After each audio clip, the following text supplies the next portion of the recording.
जोशी मठ की ये महाप्रलयकारी तबाही भगवान श्री बद्री नारायण के धाम तक पहुंच चुकी है। जोशी मठ की तरह ही यहाँ भी दरारें दिखाई देने लगी हैं। स्थानीय लोगों का कहना है कि बद्रीनाथ धाम में हो रही ये हलचल जोशी मठ के कुछ दिनों बाद ही शुरू हो गई थी। इसके बाद भगवान श्री बद्री के भक्तों में खौफ का माहौल है, क्योंकि बद्रीनाथ धाम से आई ये खबर भविष्य के लिए शुभ संकेत नहीं है। क्या बद्रीनाथ को लेकर की गई भविष्यवाणी सच होने वाली है? क्या सही में भगवान बद्रीनाथ पृथ्वी लोक को छोड़ देंगे? क्या भगवान हो गए हैं नाराज? और क्या भविष्य में 4 नहीं सिर्फ 3 ही धाम बच जाएंगे? क्योंकि जोशी मठ के बाद बद्रीनाथ धाम के भी हालात बिगड़ते जा रहे हैं। बद्रीनाथ धाम के इन बिगड़ते हालातों को देखते हुए सरकार भी हरकत में आ गई है। चारों तरफ सुरक्षा कर्मियों की तैनाती कर दी गई है और बद्रीनाथ मंदिर को चारों तरफ से घेर लिया गया है। तो आखिर क्या है पूरी कहानी? क्या है भविष्यवाणी का पूरा सच? और भविष्य में कहाँ होंगे भगवान बद्री नारायण के दर्शन? आइए जानते हैं आज की वीडियो में। लेकिन वीडियो शुरू करने से पहले आपसे रिक्वेस्ट है कि अगर अभी तक आपने हमारे चैनल अनोखी दुनिया को सब्सक्राइब नहीं किया है तो जल्दी से कर लीजिए और कमेंट्स में ओम नमो नारायण जरूर लिखें।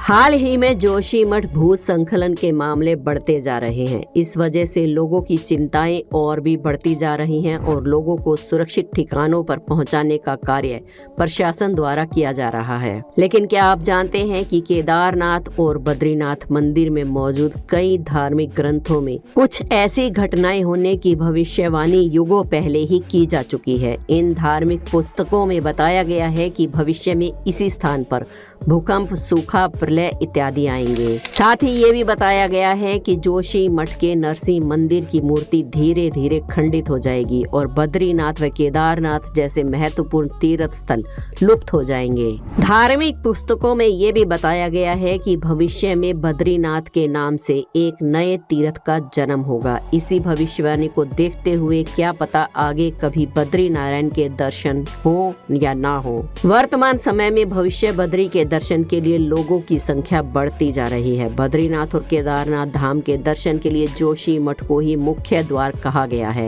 ऐसा इसलिए कहा गया है क्योंकि जोशी मठ से बद्रीनाथ धाम केवल 45 किलोमीटर और केदारनाथ धाम महज 50 किलोमीटर दूर है। केदारनाथ और बद्रीनाथ के प्रवेश द्वार जोशी मठ की तबाही से ये भविष्यवाणी आधी तो सच हो ही चुकी है। लेकिन अगर ये धाम तबाह हो जाते हैं तो कैसा होगा भविष्य में बद्री धाम? जोशी मठ से लगभग 17 किलोमीटर दूर पूर्व में धौली नदी के किनारे 3 किलोमीटर की यात्रा से वहां तक पहुंचा जा सकता है।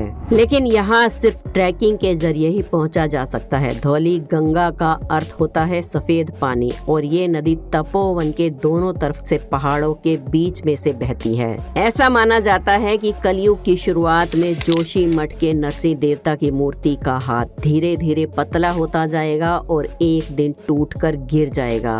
उस समय विष्णु प्रयाग के पास पाथमिला में नर और नारायण नाम के 2 पहाड़ एक हो जाएंगे, जिससे बद्रीनाथ जाने का रास्ता बंद हो जाएगा और भगवान बद्री नारायण पृथ्वी से लुप्त हो जाएंगे। ये भी कहा जाता है कि भविष्य में भगवान विष्णु के अवतार कल्कि कलयुग को समाप्त करने के लिए आएंगे और फिर से सतयुग की शुरुआत होगी और तब भविष्य में इसी स्थान पर बद्री नारायण के फिर से दर्शन होंगे। तो आखिर क्या है जोशी मठ के उस नरसिंह मंदिर की कहानी और आने वाले प्रलय की भविष्यवाणी में उसकी क्या भूमिका होगी? आइए जानते हैं। जोशी मठ के संबंध में माना जाता है कि 7वीं से 11वीं शताब्दी में कत्यूरी राजवंश के संस्थापक कंतूरा वासुदेव ने यहाँ अपना शासन स्थापित किया था। इस राजवंश के राजाओं ने यहाँ हर तरफ मंदिरों की स्थापना करवाई थी, तभी यहाँ पर भगवान नरसिंह का मंदिर भी बनवाया गया था। लेकिन जोशी मठ को स्वर्ग का द्वार क्यों कहा जाता है? इसके पीछे एक पौराणिक कथा है जो कि पांडवों से जुड़ी हुई है। कहा जाता है कि पांडवों ने राजपाट छोड़कर स्वर्ग जाने का जब निश्चय किया तो उन्होंने जोशी मठ से ही पहाड़ों का रास्ता चुना। बद्रीनाथ के पास पांडुकेश्वर या पांडवों की जन्म स्थली बताई जाती है। बद्रीनाथ के बाद माना गांव पार करने के बाद एक शिखर पड़ता है स्वर्गारोहिणी। यहीं से पांडवों ने एक एक कर युधिष्ठिर का साथ छोड़ना शुरू किया था।